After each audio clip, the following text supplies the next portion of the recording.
What is mining for Bitcoin? Does this imply that I can create Bitcoin for nothing using my computer? Is mining Bitcoin today still profitable? In this video, I will address these issues and others. As a decentralized substitute for the financial system, Bitcoin was developed. This indicates that the system can function and transfer money between accounts devoid of a centralized authority. A central authority makes money transfers simple. Simply inform the bank that you wish to transfer $50 from your account to someone else's account. Since only the bank is permitted to amend the ledger in this situation, the bank has complete authority. That maintains the system's checks and balances. But how can a decentralized ledger be implemented in a system? How can you allow someone to update the ledger without giving them too much authority and risking their corruption or carelessness in their work? The protocol, or set of rules that govern the Bitcoin system, handles this in a very inventive method that is referred to as, "Who wants to be a banker?" In other words, anyone who wants to take part in maintaining the blockchain, which is a record of Bitcoin transactions, can do so. All you have to do is make a random estimate that resolves a system-generated equation. Sounds easy, doesn't it? Of course, your computer did all of the guesswork. You can make more guesses per second with a more powerful computer, which improves your chances of winning this game. If your estimate was accurate, you'll receive Bitcoins and get to contribute to the blockchain's next page of Bitcoin transactions.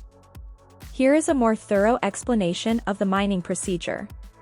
Your mining program decides which of the transactions that are now pending will be combined together into the following block of transactions, after your mining computer makes the correct assumption.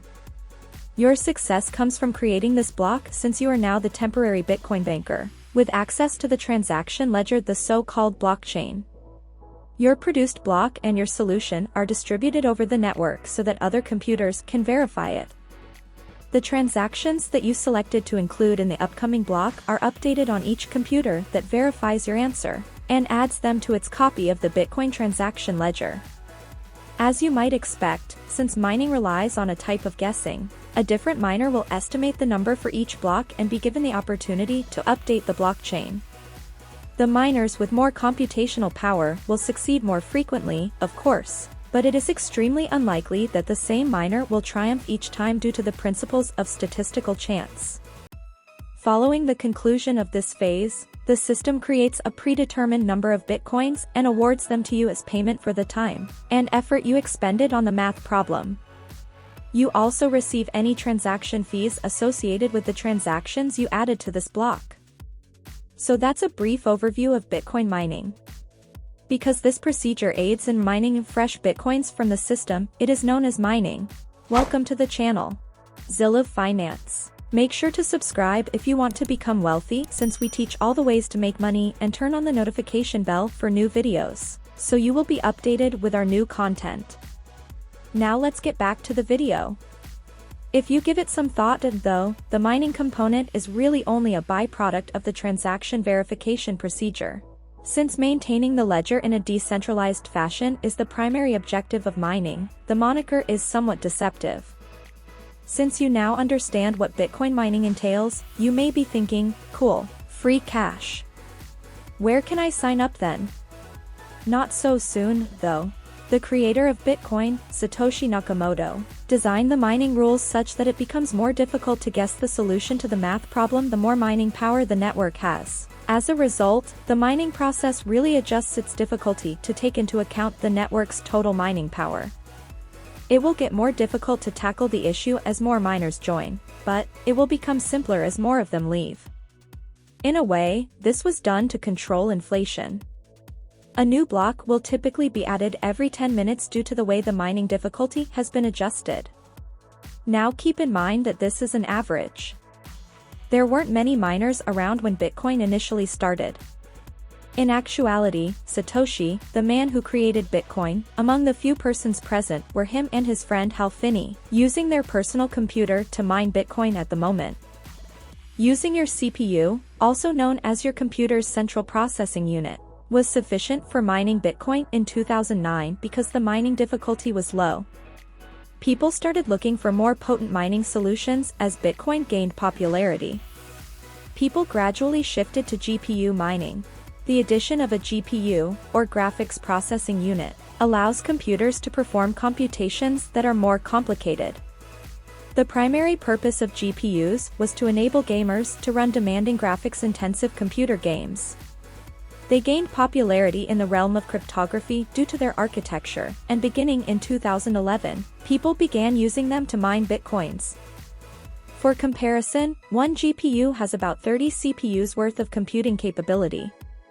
Before we move on in this video, if you enjoy the video so far, make sure to hit the like button and subscribe to this channel if you have not.